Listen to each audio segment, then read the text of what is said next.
Arsenal go through to the fourth round of the Carabao Cup after beating Port Vale 2-0. And let's be frankly honest, people, this game was meh. It was meh. It was dead. No intensity, no excitement, no nothing. But Arsenal get the job done. That's the most important thing. In the league, the 3 points is the most important thing. And in the cup, the win is the most important thing going through. Let's be honest. First and foremost as well, I want to apologize to Port Vale because I was very, very disrespectful towards them. I was just calling it a dusty place, disgusting, saying all sorts about them. But you know what, man? I got actually big up to them, man. They gave a very good account of their souls, and I actually hope that they can do quite well. I believe they're in League One. I think they are in. I think they got promoted from League Two, so hopefully they have a very good season moving forward. Especially they got diversity. They got Darren Moore as their manager, man. So big up to Port Vale, man. I'm wishing you guys all the best for the upcoming season. But on the game, Arsenal won. Early goal from Eberici Eze, his first in the Arsenal shirt.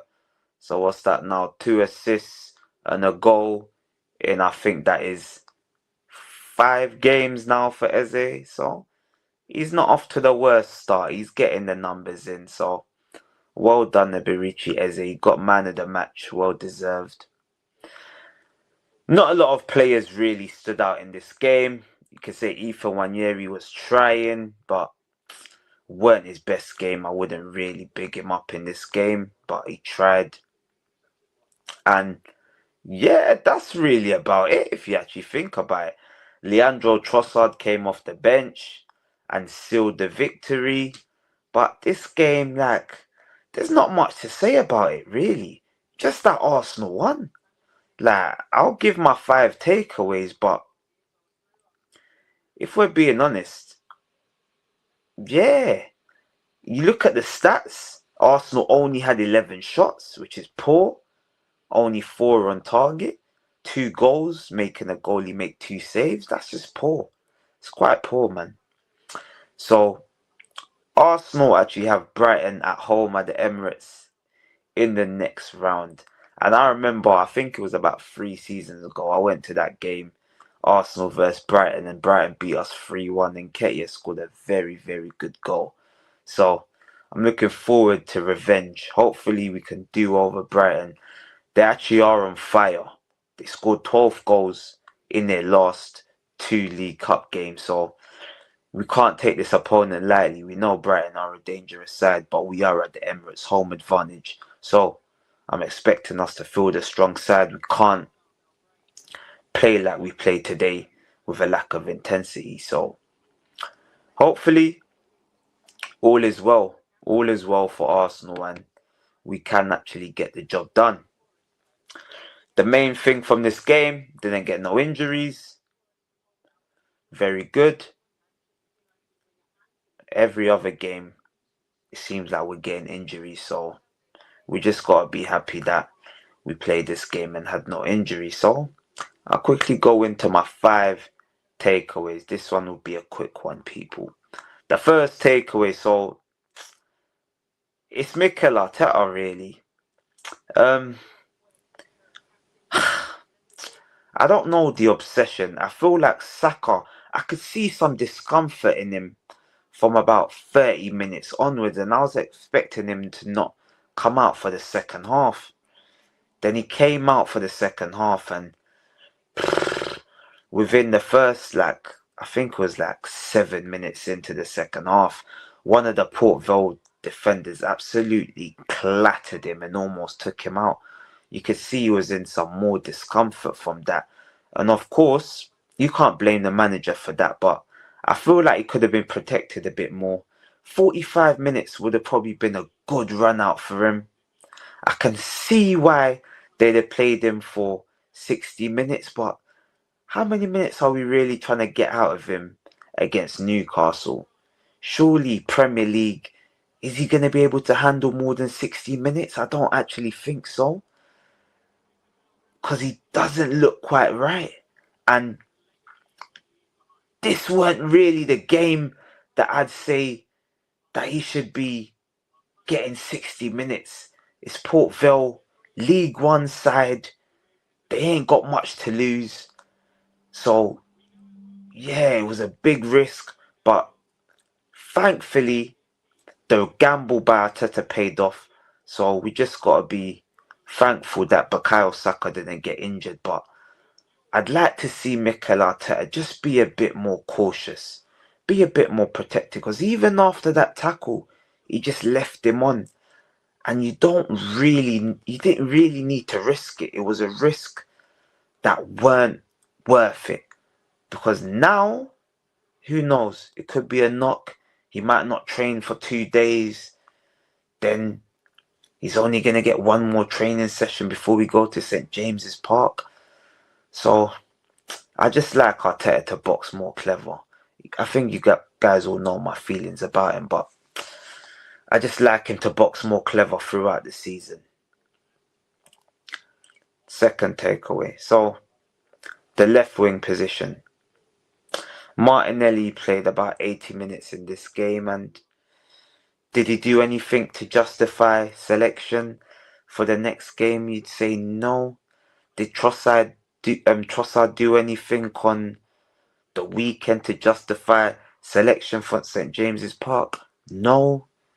So we're still left with more questions than answers on that left wing. Madueke played there. He doesn't look the best there. Martinelli doesn't look like he can start games there. Neither does Trossard. They both look like great impact subs from the bench, from the left wing. So, I don't know. The best performance we've actually seen on the left wing is from EZE. And that was against Nottingham Forest. It was a great performance. So, if Odegaard's back fit, maybe EZE gets the nod for the left wing against Newcastle. But at the same time, we might need Martinelli's pace in that game to try to hit Newcastle on the break, because we're going to need an out ball. Just genuine pace. Balls in behind. Especially if the ball goes up to Gyökeres, we're going to need runners off him. So maybe Martinelli might be the best option to start that game. And if Odegaard's not fit, well, even if he is fit, I think we should start EZE. Merino shouldn't really start in that game. Hell no. People will say, oh, let's try to match them with physicality in the midfield. But come on, like, you're just going to get overrun. That's just going to be a massacre. So let's not even do that. That's just a bit silly. We know Merino's best position is a false nine. So, yeah, let's not make him look silly in this game by literally getting him exposed at St. James's Park. Speaking of Eberechi Eze, I would like to see him start in the central position. He was playing more centrally in this game, played as the left 8, but was roaming through the right to the left, very central, got his goal, could have got another goal, and he looks a lot more comfortable in that position. And I definitely don't want to see Merino. So Eze has to play. Whether that's even on the left wing, he has to play. You can just see the boy's quality. Like I said, that's 3 goal involvements in his early Arsenal career. And you can see it means so much to Eze to play for Arsenal. You kind of just want these type of players on the pitch. Him and Bukayo Saka, I'd like to see them link up more. You can see them sometimes just linking up, and a fit Bukayo Saka And Eze in his rhythm, finding his form, confident. Whoa, that's going to be a very, very dangerous pairing if we can see more of them together. Especially if Odegaard as well can find his form.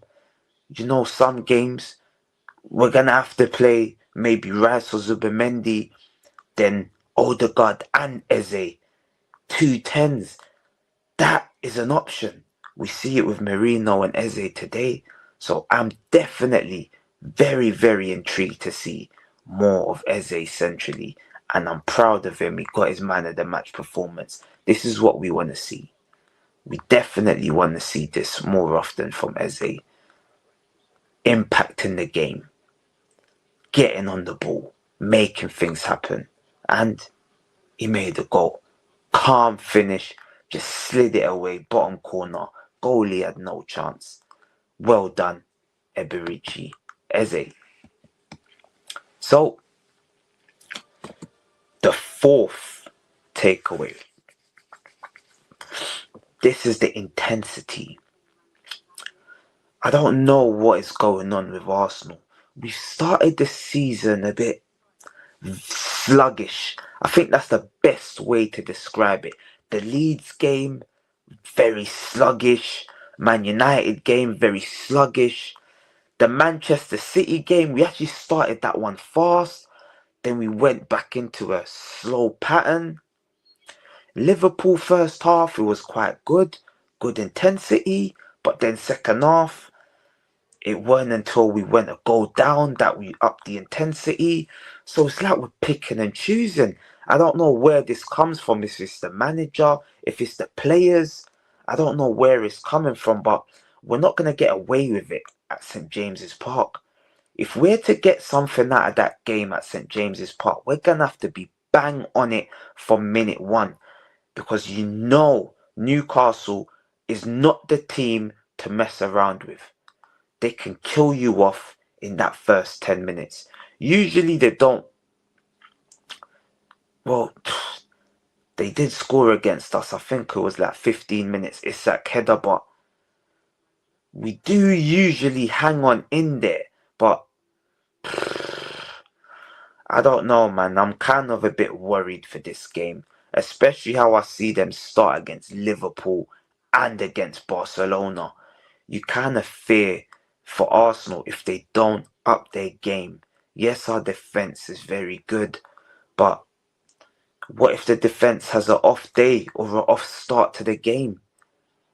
It could be risky, could be worrying times. So I just want to see us up the intensity. I hope the players were maybe saving it. They had one eye on the game at St. James's Park. That's why I'm not too critical of the performance today. But yeah, I'm definitely slightly worried, but yeah, hopeful, always hopeful. And the fifth and final takeaway. For some reason, we're still struggling to create. That was 11 shots on goal today. 5 of them were blocked. 4 on target. So we're not really shooting.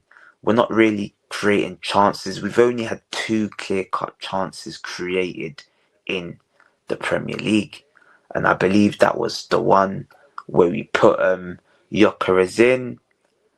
And I don't know what the other one was. It escapes me. There's been a lot of football, so I wouldn't know what the other big chance created was. But in a lot of games this season, we're going to need to create chances. We're going to need to try to unlock these stubborn defenses, whether that's shots on goal and maybe making the goalkeeper parry it into the striker, or just what Dalman did today.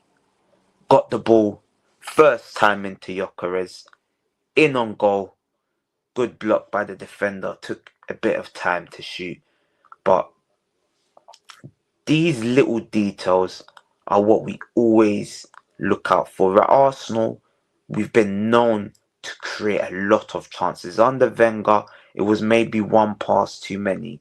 Under Arteta, it's not enough risk. It's very safe. And I'd like to see some of the players take more responsibility. Mourinho does a great pass into Eze. That was the one, and even the Eze goal. Then you got the Gyökeres chance. So we did create a few moments, but it was few and far between. I was expecting us to create a lot more chances against this Port Vale side, but we just didn't do that. So moving forward, maybe we just need the attack to click. Maybe things just haven't clicked, and we'll start to see it once the fixture schedule slows down and we get like a West Ham, a couple of dysfunctional sides, and we can maybe try some new things in game.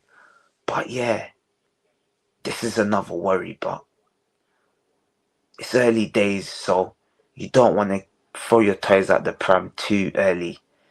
But just keep your eyes open, Arsenal fans. This is something that we need to watch out for. But people, I hope you've enjoyed the stream. Don't forget to like, share, comment and subscribe to the Propaganda Machine. And I'll catch you on the next.